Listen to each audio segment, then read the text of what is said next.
체코 프라하입니다.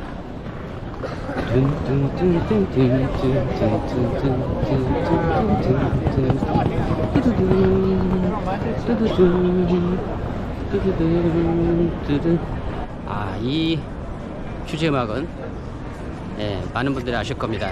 미션 임파서블입니다. 1996년에 미션 임파서블 1편이 체코 프라하를 배경으로 촬영이 됐습니다. 제가 오늘 그곳을 미션 임파서블 1편이 촬영됐던 그 장소들을 가려고 합니다. 구글을 검색해 보니까 그 장소 로케이션이 나오더라고요. 다 나온 건 아니고 제가 이제 직접 다녀도 보고 또 물어도 봐서 한번 찾아가 볼까 합니다. 제가 어릴 때 20대 때죠.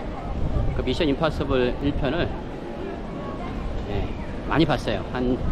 거의 한 20번 이상 본 것 같아요. 그러면서 체코 프라하를 동경하게 됐습니다. 근데 마침 제가 체코 프라하에 와갖고 그곳을 한번 가려고 합니다.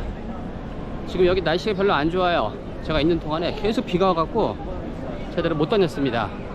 오늘 그나마 조금 날씨가 괜찮아서 가고 있는데 군데군데 먹구름이 많아요. 또 언제 비가 올지 모릅니다. 그래서 부지런히 다녀야 됩니다.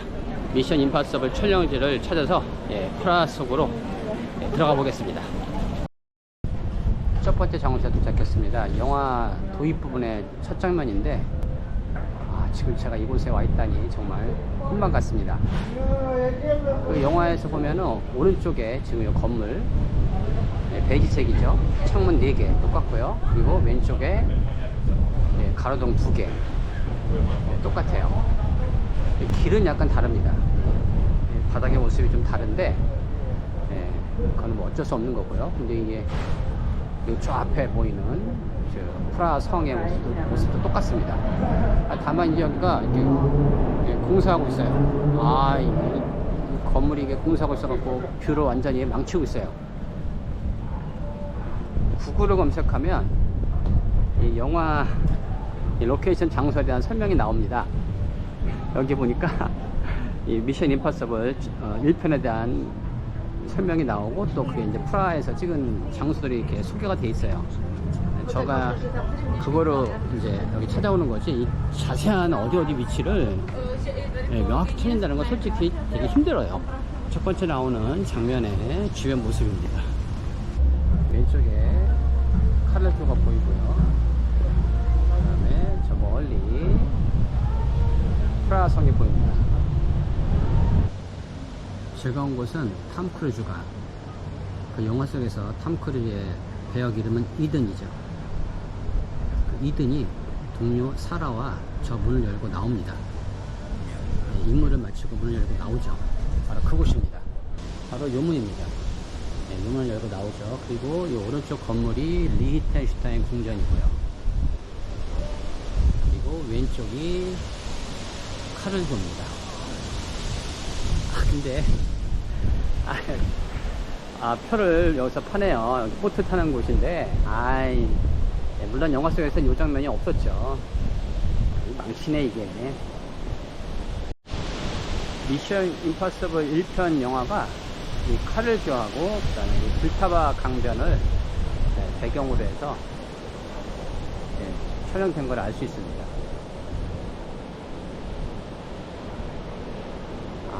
여기서 보는 장면들도 정말 기가 막힙니다. 이쪽으로 가면은 아까 제가 처음 갔던 영화 도입 부분에서 나오는 그 부분이죠. 영화에서 2명의 술 취한 남녀가 나옵니다. 그들이 나중에 캐트리지의 그 임원으로 설명되지만 그 남자가 술 취한 남자가 강물에 뛰어들려는 그 모습을 보이죠. 막 소리 지르면서요. 바로 그 장면이 이곳에서 촬영된 것으로 보입니다. 제가 왼쪽에 있는 건물의 창문 개수를 세보니까 정확히 일치합니다. 그때 모습하고는 좀 다르죠. 저렇게 선착장도 있고 식당도 있는데 영화 속에서는 선착장과 식당은 보이지 않습니다. 네, 미션 임파서블 1편이 프라하 여러 장소에서 촬영된 게 아니라 요 카르기를 중심으로 장소에서 대부분 촬영된 걸 알 수 있습니다. 프라하는 아무래도 이곳이 명소다 보니까 그런 선택을 했겠죠. 영화 속에서 작전에 실패하고 자신의 상관친이 다리 위에서 총에 맞아갖고 위기에 처하자 탐이 달려갑니다. 그때 이용한 계단이에요. 이게 카를교예요. 근데 영화에서는 요 가게, 요 매점이 안 보였거든요. 이게 있네요. 이게 그 영화가 27년 전이니까 이게 나중에 생겼을 수도 있어요. 이건 모르는 일입니다. 그리고 다리 밑에 연결되어 있고요. 이제 영화에서 그 탐의 상관 짐이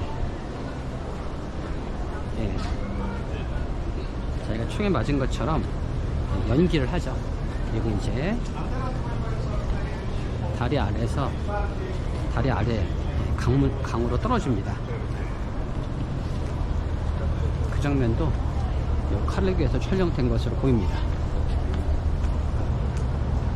다 이 근처에서 찍었네요.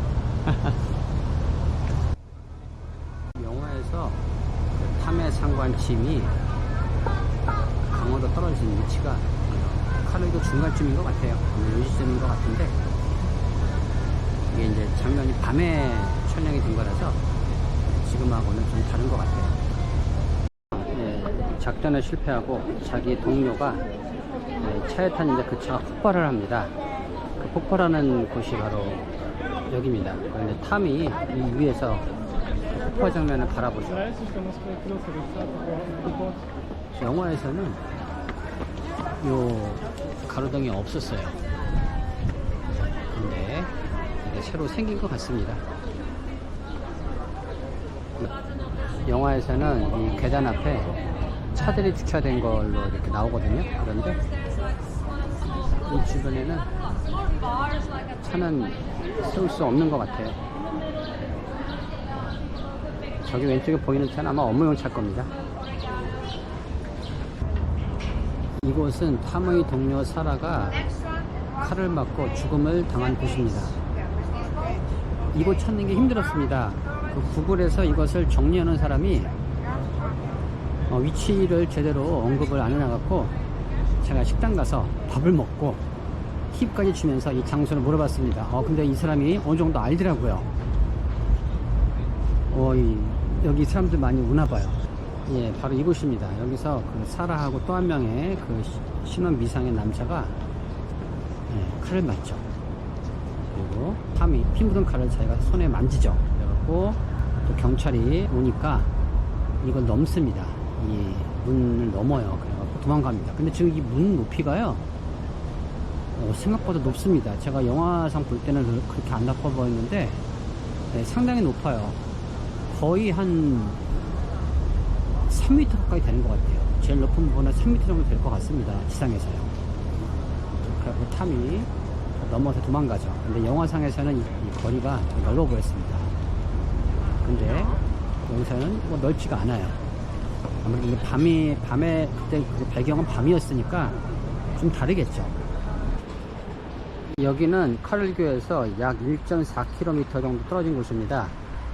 영화 속에서 그 탐의 동료와 짐이 모두 죽음을 당하고 사라랑 또 신원 미상의 남자가 칼을 맞고 죽음을 당한 거에 대해서 이렇게 누명을 쓰게 되죠. 경찰이 경찰이 쫓아오니까 도망갑니다. 도망가서 이제 전화를 하죠. 본부에 전화하는데 바로 전화하는 곳입니다. 여기 탐이 지금 이쪽에서 이렇게 쭉 뛰어와서 영화상에서는 이쪽에 공중전화 박스가 있습니다. 텔레폰이라고 써있는 공중전화 박스가 있고, 그리고 여기는 이렇게 배가 한 척이 이렇게 있었죠. 근데 이제 공중전화 박스는 없습니다.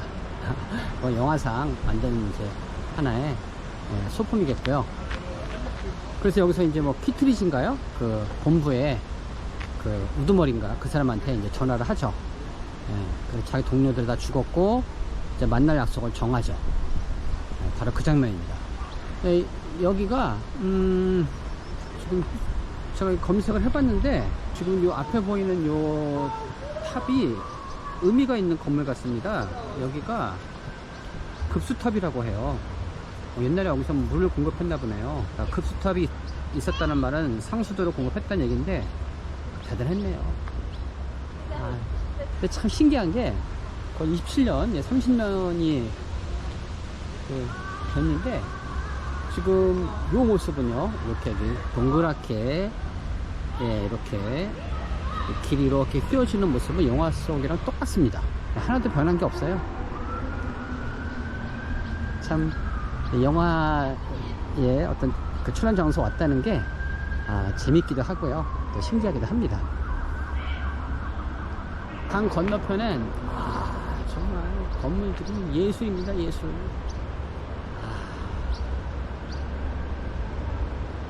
어떻게 보면은 이런 식당들이 뷰를 망치는 것 같아요. 뭐 식당들은 좋죠. 영업하기 아주 좋죠. 이곳이 체코 프라하에서 아주 유명한 올드스퀘어 광장입니다. 수많은 관광객들이 있고요, 또 볼거리들이 많습니다. 여기도 여러 장면들이 영화 속에서 보여줍니다. 주인공 이튼이 동료들을 모두 잃고 키트리즈를 만나러 터벅터벅 걸어갈 때 뒤에 나오는 배경이 됐던 장소입니다. 이 왼쪽에 성 니콜라스 교회고요. 이것도 이 올드스퀘어 광장에서 굉장히 유명한 장소 중에 하나입니다. 다음에 키트리즈를 만나러 아크바리움이라는 식당으로 가는데 그 식당이 실제하지 않습니다. 찾다가 못 찾아갖고 구글 검색을 했는데 그게 이제 실제 식당이 아니라고 나옵니다. 프라하에는 그런 식당이 없다고 나와요. 아쿠바리움이라는 식당이 저는 이 근처인 줄 알았어요, 처음에는요. 근데 이제 구글을 검색해보니까 그 식당은 실제로 존재하지 않고 스튜디오에서 만들어진 세트라고 합니다. 그 영화 그 장면을 보면은 그 아크바리움 식당 옆에 오른쪽에 그 어떤 간판이 보여요. 제 체코 발음이 정확한지 모르겠는데 카즈스케 스타로치 트노스라는 간판이 있거든요. 그래서 제가 그걸 보고 혹시 여기라고 생각했습니다. 여기요. 스타로메 뭐 발음도 이상한데 제가 여기라고 생각했는데 그 창문을 보니까 영화 속에 나온 창문하고 여기 나온 창문하고 모습이 달라요. 그래갖고 여기가 아니구나 제가 알았고요. 영화상 보면은 이쪽 그 앵글상 각도상 이쪽이 돼야 되는 게 맞아요. 그런데 실제로는 그 식당은 존재하지 않습니다. 주인공 이튼이 아크바리움 식당에 그 수조를 폭파시키고 그 혼란을 틈타 도망갑니다. 그때 엄청난 물이 식당 앞으로 흘러나오고 그 흘러나오는 곳이 바로 이 올드타운 광장입니다. 그래서 오른쪽에 보이는 동상이 야누스 동상이라고, 이것도 역시 이 올드타운 광장의 아주 유명한 곳 중에 하나입니다. 그리고 아까 봤던 성 니콜라스 교회도 보이고요. 올드타운 광장에 이런 아주 유명한 건축물들이 있는 걸 볼 수 있어요. 이 영화가 이 체코 프라하의 명소들을 아주 잘 담은 것 같아요. 이곳이 주인공 이튼이 무기 밀매업자 맥스의 부하를 만나는 곳입니다. 영화에서는 오른쪽에 화단이 있었고, 그 다음에 그 화단 옆에 그 벤치가 있었죠. 그 벤치에 그 맥스의 부하가 앉아 있었죠. 그 맥스의 부하가 아주 키도 크고요, 금발에 아주 멋지고 잘생긴 청년이었습니다. 그를 만나서 이제 맥스가 있는 곳으로 이동을 하죠. 그런데 이곳이 실제 존재하는 곳입니다. 그러니까 실제 지명하고 일치해요. 지금 무슨 말이냐면은 무기밀매업체 맥스가 주인공 이든한테 이메일을 보냈죠. 그 이메일에 예, 만나자는 장소가 표시되어 있죠. 근데 그 장소가 예, 실제 하는 장소입니다. 바로 이곳입니다. 아주 흥미롭죠. 영화가 실제를 반영했습니다. 그리고 이 주변은 조금 정신이 없어요. 이렇게 공사 중인 데가 있고요. 저 앞쪽이 체코 프라하의 중심가로 향하는 길이에요. 이 주변은 많이 변했지만 이 건물의 입구는 똑같습니다. 저 푸른색의 그 원형 돔으로 된 저 지붕은 똑같고요. 이 앞에서 키트리시와 그 요원들이 승합차를 몰고 와서 흰 옷을 입고 무기를 들고 이 건물로 들어갑니다. 이튼과 그리고 맥트를 잡기 위해서죠. 이 건물의 주변을 보면 이게 화약탑이라고요. 또 굉장히 유명한 볼거리입니다. 카메라가 이 화약탑 앞에 이 근처에 있었을 것 같아요. 크레인 같은 걸 동원해서 높은 각도에서 찍었겠죠.